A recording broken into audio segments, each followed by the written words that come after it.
Baik, saudara dan saudari yang semoga dirahmati oleh Allah Subhanahu wa taala. Pada kesempatan kali ini saya ingin mereview suatu buku yang berjudul Ensiklopedia Matan Fikih Syafi'i Populer yang diterbitkan oleh Pustaka Arfa. Buku ini adalah himpunan 4 matan fikih Syafi'i populer yang diantaranya di sini ada matan Safinatun Najah, lalu Al-Mukhtasar Al-Latif, matan Abu Syuja, dan Al-Yaqut An-Nafis.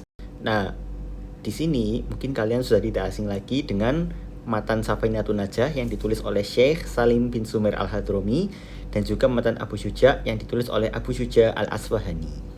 Memang untuk matan Safinatun Najah dan matan Abu Syuja ini nampaknya sudah sangat dikenal di pesantren-pesantren di Indonesia ya. Jadi ya yang diajarkan di pesantren seperti matan Abu Syuja maupun matan Safinatun Najah.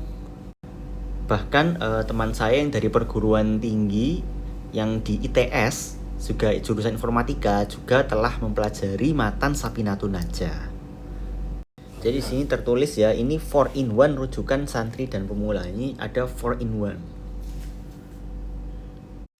Nah, di sini tertulis Jami'ul Mutun fil Fiqhi Asy-Syafi'i. Ya, mari kita lihat cover belakangnya. Nah, di sini ada ya. Jadi mazhab Syafi'i ini adalah mazhab terbesar di Indonesia, yang mana sebagian besar masyarakat Muslim Indonesia dari berbagai macam suku, wilayah, organisasi, dan lembaga banyak yang menganut dan menisbatkan diri pada mazhab yang didirikan oleh Imam Abu Abdullah Muhammad bin Idris Asy-Syafi'i Al-Muttalibi Al-Quraisy ini. Maka belajar dan mengajarkan apa yang menjadi kandungan dalam mazhab ini menjadi sebuah kebutuhan yang tak dapat dihindarkan. Oleh karena itu, menghadirkan di sini Pustaka Arfa menghadirkan sebuah buku yang menghimpun materi belajar dan mengajar fikih Syafi'i bagi santri dan pemula. Ya, mari kita buka saja di sini. Ya, di sini untuk halamannya lihat masih baru ya. Nah, di sini ada tertulis QC paste, quality control paste.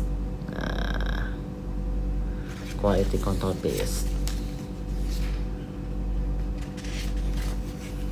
Nah, di sini tertulis.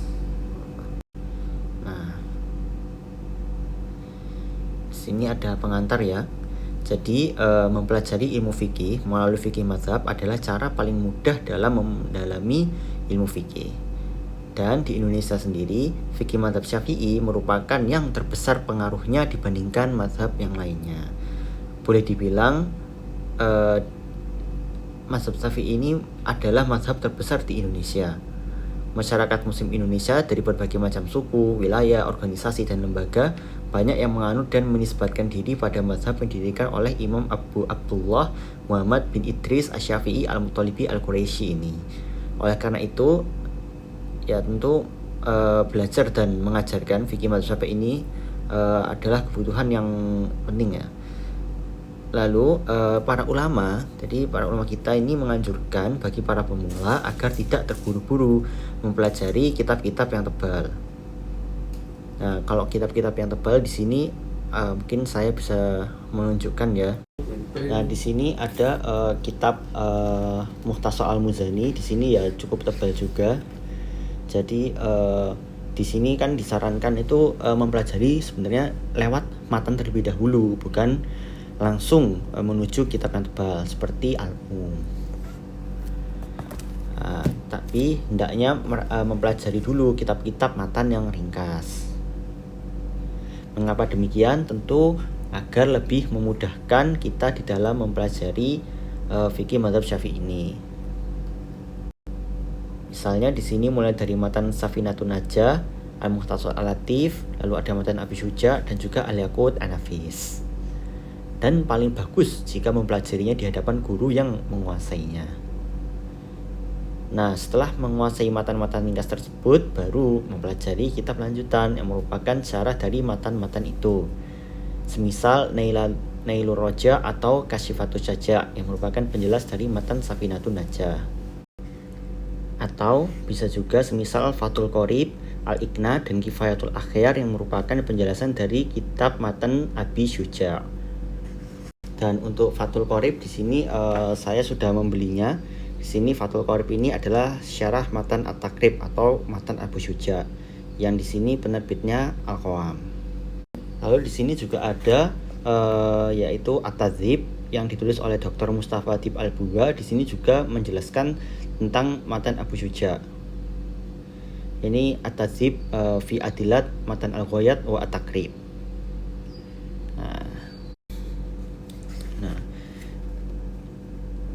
Demikian seterusnya. Jadi cara seperti ini akan memudahkan kita dalam mendalami ilmu fikih yang bersesuaian dengan kondisi masyarakat di sekitar kita, biiznillah.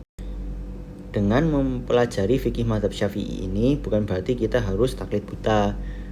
Apa itu taklid buta? Taklid buta itu seperti mengikuti secara istilahnya baik benar maupun salah kita ikut. Tidak begitu, namun jadikan ia sebagai jalan untuk belajar.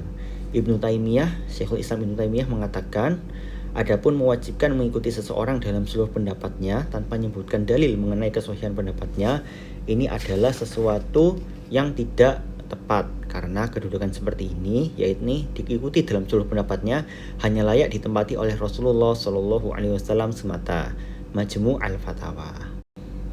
Nah, di sini juga terlihat ya ada daftar isi. Di sini ya ada Safinatun Najah, mata penerbit. Ini ada bab Toharoh, Tayamum, Najis. Lalu ada bab sholat. Di sini kan terlihat ya ada syarat-syarat sholat, rukun-rukun sholat, bagaimana syaratnya.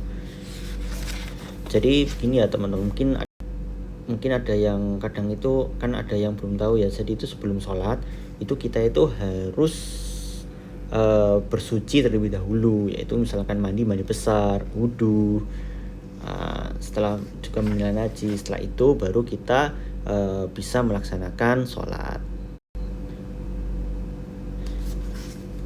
Terus di sini juga ada bab tentang puasa, haji dan umroh. Di sini juga ada Mukhtasar Al-Latif. Yang di sini Mukhtasar Al-Latif juga sama, ada toharoh, sholat. Lalu ada matan Abu Syuja. Di sini matan Abu Syuja ini juga cukup lengkap ya, ada jual beli.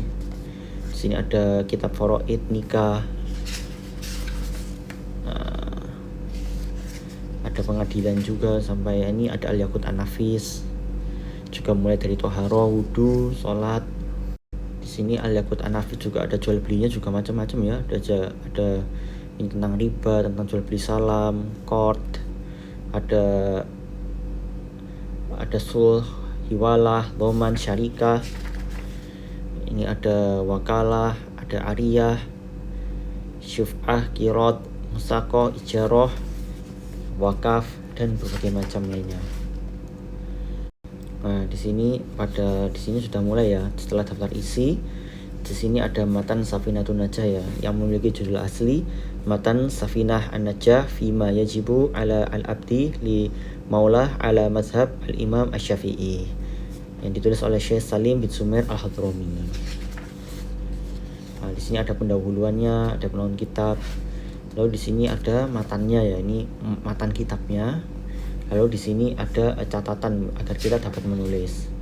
Di sini juga ada terjemahannya dan juga ada footnotes di sini, catatan kaki untuk memberikan penjelasan tambahan. Kita dapat menulis, mempelajari sambil memberi catatan di sampingnya.